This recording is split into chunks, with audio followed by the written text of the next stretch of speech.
ముక్కోటి దేవతలు అనే అంశం దాని మీదనే అదిగో మీకు ఎంతమంది దేవుళ్ళు మీకు అట్లా ఇట్లా అంటూ వెటకారం చేసేవాళ్ళు ఉన్నారు.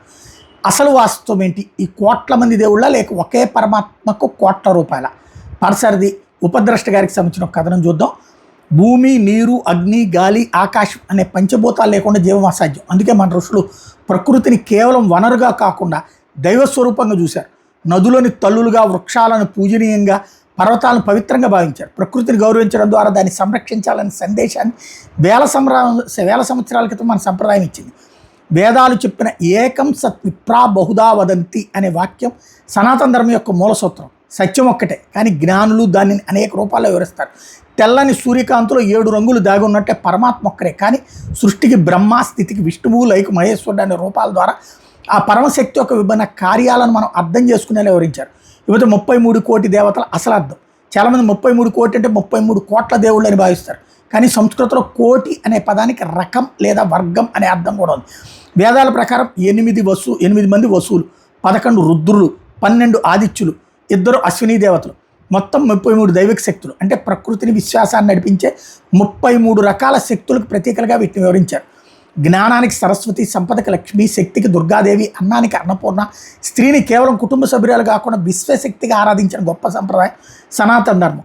వినాయకుడు ఏనుగు ముఖంతో, హనుమంతుడు వానర రూపంలో, నాగదేవతలు, గరుత్మంతుడు, నంది ఇవన్నీ ఒకే సందేశాన్ని ఇస్తాయి.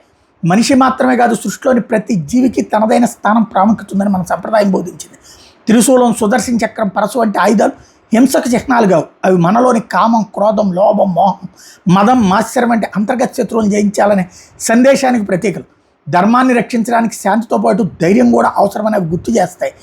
జాతీయ జెండా కేవలం ఒక గుడ్డ ముక్క కాదు, అది దేశానికి ప్రతీక. అలాగే విగ్రహం కూడా కేవలం రాయి కాదు, అది దైవాన్ని ధ్యానించేందుకు, మనసును ఏకాగ్రం చేసేందుకు ఒక ఆధ్యాత్మిక సాధనం.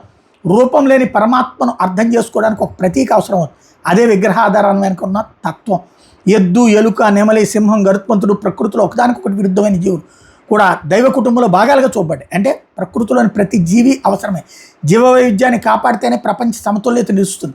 సనాతన ధర్మం ఎవరిని ఒకే రూపాన్ని మాత్రమే ఆరాధించమని బలవంతం చేయదు. రాముడిలో ఆదర్శం కనిపిస్తే రాముడిని, కృష్ణుడిలో జ్ఞానం కనిపిస్తే కృష్ణుడిని, శివుడిలో వైరాగ్యం కనిపిస్తే శివుడిని, అమ్మవారిలో మాతృత్వం కనిపిస్తే ఆమెను ఆరాధించవచ్చు. ఇంతటి ఆధ్యాత్మిక స్వేచ్ఛనిచ్చిన సంప్రదాయాలు ప్రపంచంలో చాలా అరుదు.